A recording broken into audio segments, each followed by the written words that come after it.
So a rolling return best measures consistency of performance, right?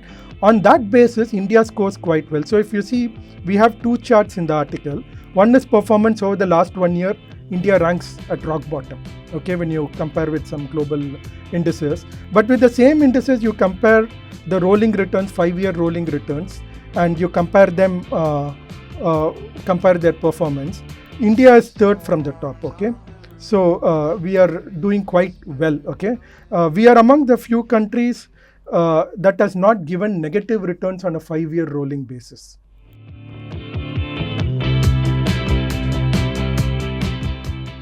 That brings me to another interesting article that our colleague Kumar Shankar Roy wrote, and the nifty article that you just now referred to was by Duraivel. Yeah. Very succinctly put, all of them.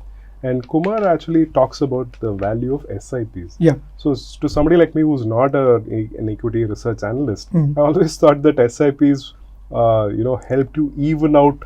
You don't have to time the market either at the time that you enter or exit, and that's why it's valuable. But I saw that even when you invest with SIPs can be a determining factor. And I was surprised. I thought the whole idea of SIPs, which is a systematic investment plan on a monthly basis, helps you even out all those risks. Can you throw some light on that? Yes. See, SIPs is let us say a 5-year period you do an SIP. The returns you make depends on the path the market takes, okay.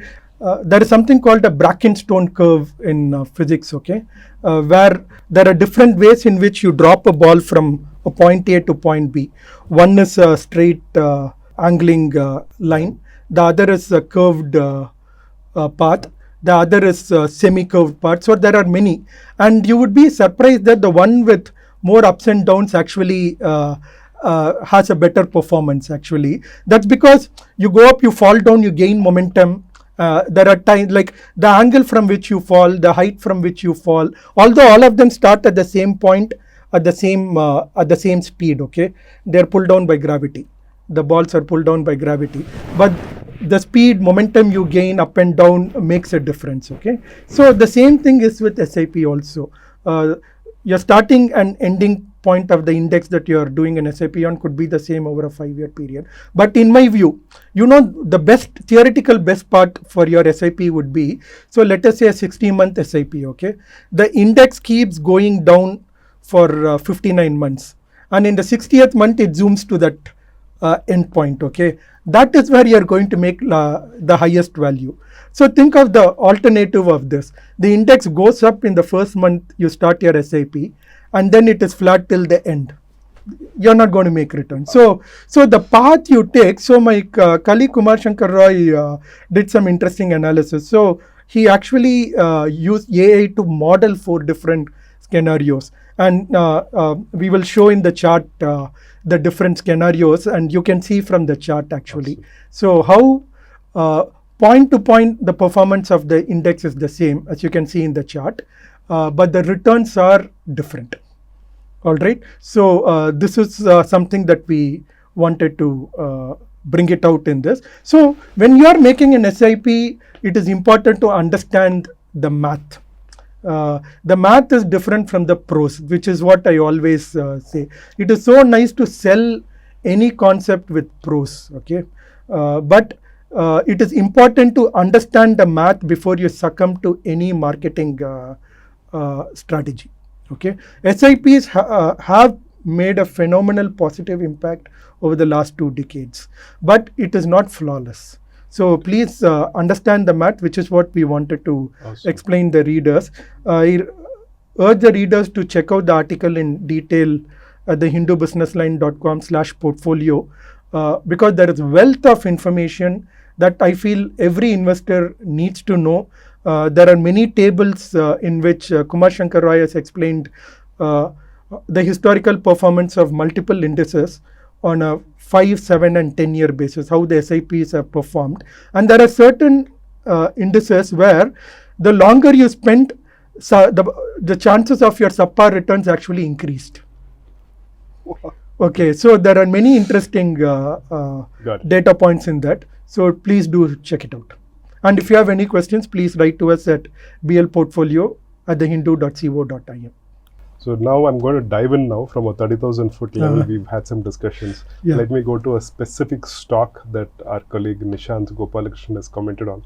And I quite like the use of the turn of phrase and the vocabulary when it came to reviewing or evaluating how SpaceX, the famous startup and no more a startup by Elon Musk, and that's going for its initial public offering. Would you like to elaborate a bit on it as to what you and the team think of the stock? So our team's outlook on the IP was best brought out in the head deck we have for this article. The IP was relying on the escape velocity of hype to overcome the gravity of logic. Okay, so see, at the end of the day, something that I tell everyone, okay, fundamental valuations matter.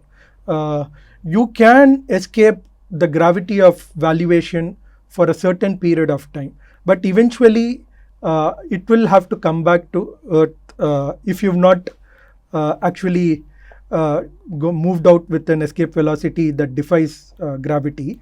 We used to say it a lot at bl.Portfolio. We've been pushing this for the Indian IT stocks for the last 3-4 years. When everyone else was bullish, we said go be wary of IT stocks. The valuations are expensive. For a year, 1.5 years, it was defying. See, what happens is when you have liquidity sentiment, those are escape velocities. Those are forces of escape velocity against the gravity of fundamental valuation and logic. But if you don't escape the limits of gravity and you're free in space, you'll have to come crashing down. Okay, so same thing with SpaceX. Valuations matter, but before that, let me say one thing. It's a phenomenal company. They have done what many 20 years back when Elon Musk would have started sometime between 2000 and 2010 when he started this. He also has explained how it was almost bankrupt once and he had to put in all the money he had to salvage it and all that. It's a phenomenal company. Okay, they have successfully demonstrated almost a decade back of how you can successfully bring back the booster that is used to thrust the rockets and reuse it. Okay, and that they call it, which we got it from SpaceX's IPO filing, they call it cadence. The more you can recover from your launches, the more frequently you can launch. Otherwise, you'll have to rebuild. More money, etc. So they were amongst the first to do it. Although Blue Origin had one before SpaceX, just a few months before SpaceX in 2015. By Blue Origin, I mean Jeff Bezos' space company. But that was for a shorter distance. Within months, Elon Musk proved that it's possible to go even further and launch orbital satellites. Okay, so Elon Musk proved it. So the credit goes to Elon Musk and not to Jeff Bezos. Elon Musk, his company SpaceX is way ahead of Blue Origin in this. So they have done the impossible. Okay, so a company with great moats when it comes to technology of space exploration.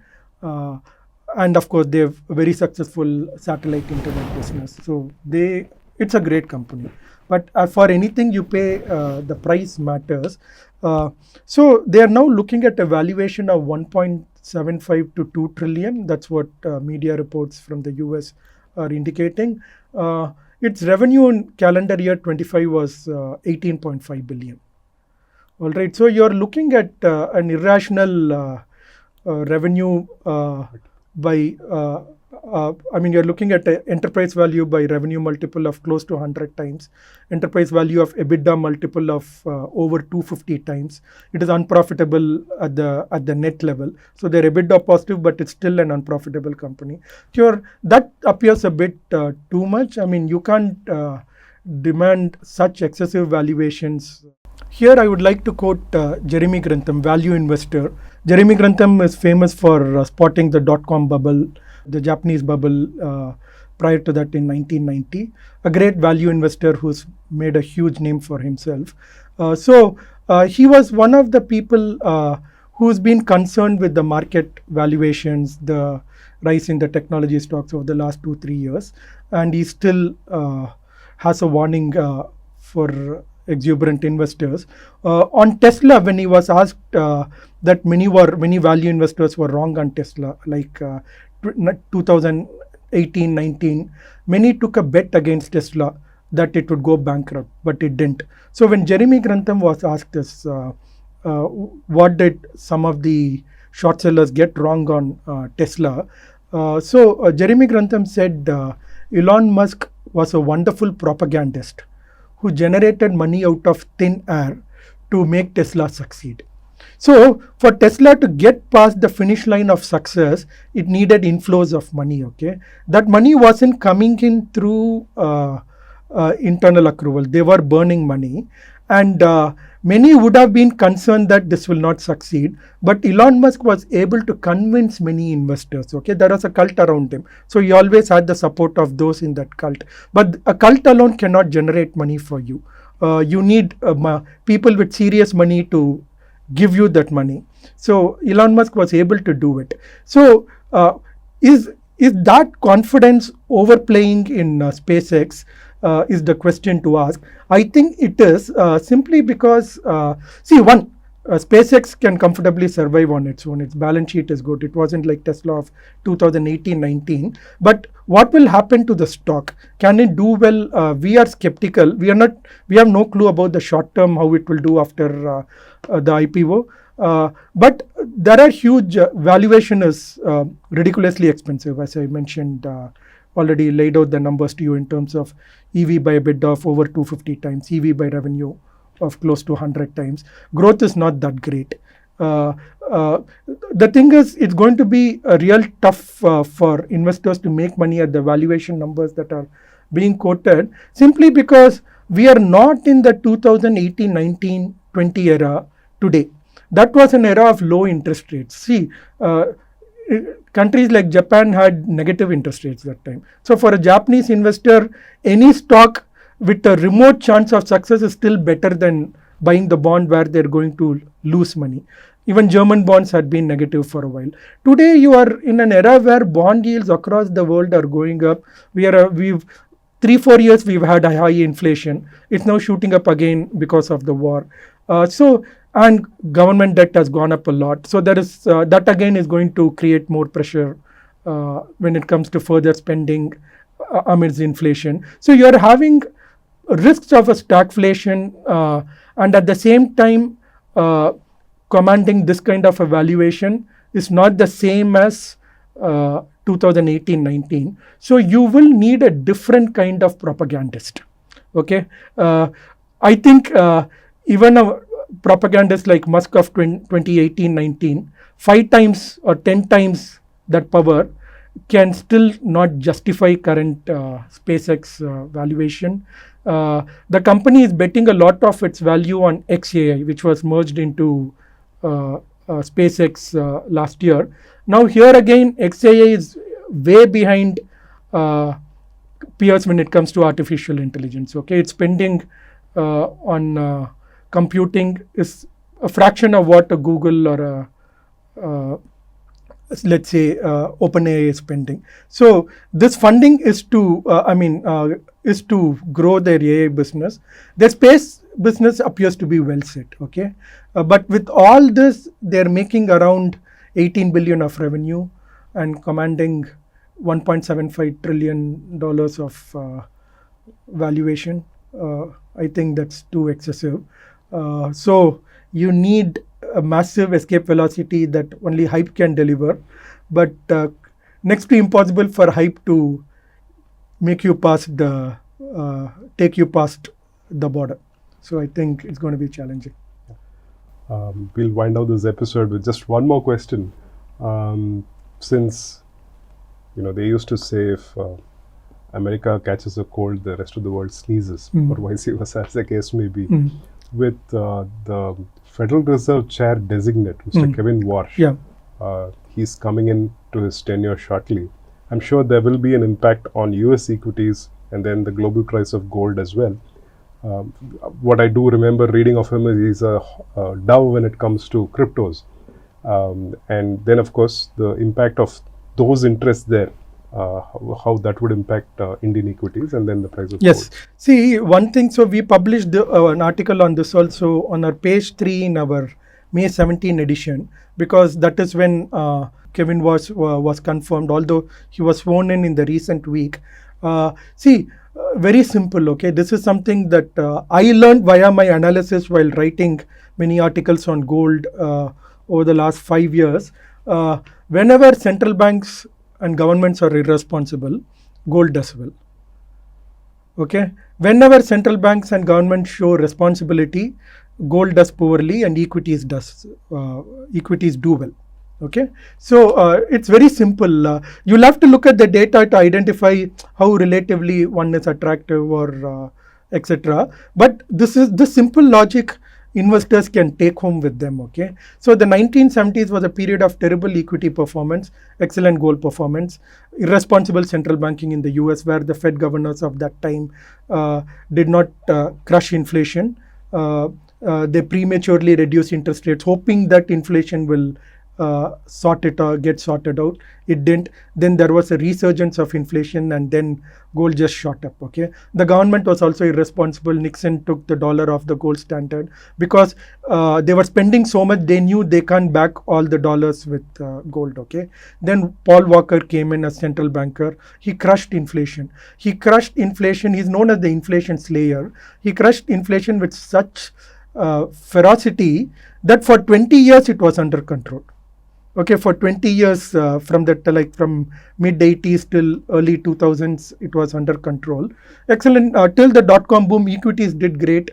Gold had a terrible decade in dollar terms. Although in rupee terms, gold did very well because of currency depreciation. In dollar terms, it was not just one lost decade, but two lost decades for gold. Then from 2007 onward, we've had a little bit. See, I wouldn't call the 2008 crisis response to the global financial crisis as irresponsible. It was warranted. The central bank, Ben Bernanke, who was the Fed chair at that time, his thesis was on the Great Depression. So which is why he was so quick in trying to come out with measures to fix the global financial crisis, because the learning from the Great Depression is that the central bank at that time actually made it worse by poor policies, by actually trying to rise interest rates when the economy was weak. They made a recession into a depression.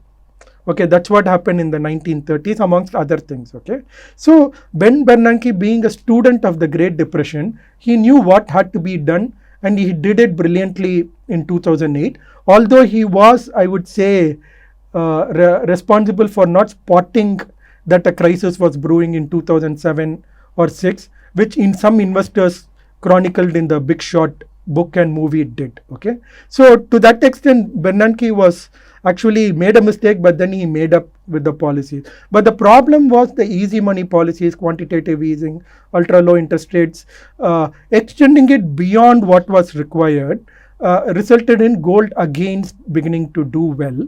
And then the COVID measures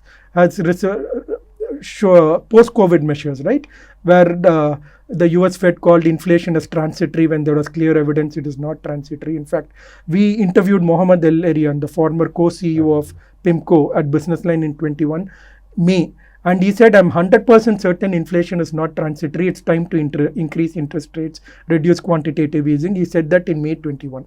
The Fed actually started doing it in March 22. Okay, so the Fed made its mistake. So when the US Fed got irresponsible in its job, gold started doing well. So, and US government has also been printing a lot of money to meet some of its social and other spending needs. So now we have a combination of irresponsible central bank and irresponsible government. When I say irresponsible, I'm going by the quantitative numbers. Okay, they may have the reason, but when I look at the numbers, it shows irresponsibility when the inflation in the US has been above their target for 5 years in a row, non-stop, month after month, and still they have not been able to solve it, and they reduced interest rates. Okay, they started reducing interest rates in August 2024. So now we are seeing impacts of all that playing out. Bond yields are going up. Inflation is again going up. So Wash has to convince the ecosystem, the financial ecosystem, that he will make central banking more responsible.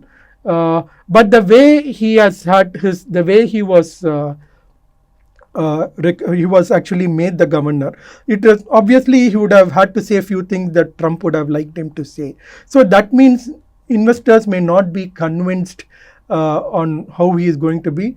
There might be some fears. We'll have to wait and watch. So gold or equities, you look at how responsible governments and central banks are, and it's easy for you to decide. Hari, it's been wonderful discussing this with you. A lot of insights came through. Truly appreciate your making time for this at short notice. Let's Thank you. keep this going forward week after week. Definitely. Thank you for joining us. And thank you, viewers. We hope you took away as much as we did in this episode. And we look forward to having you with us week after week.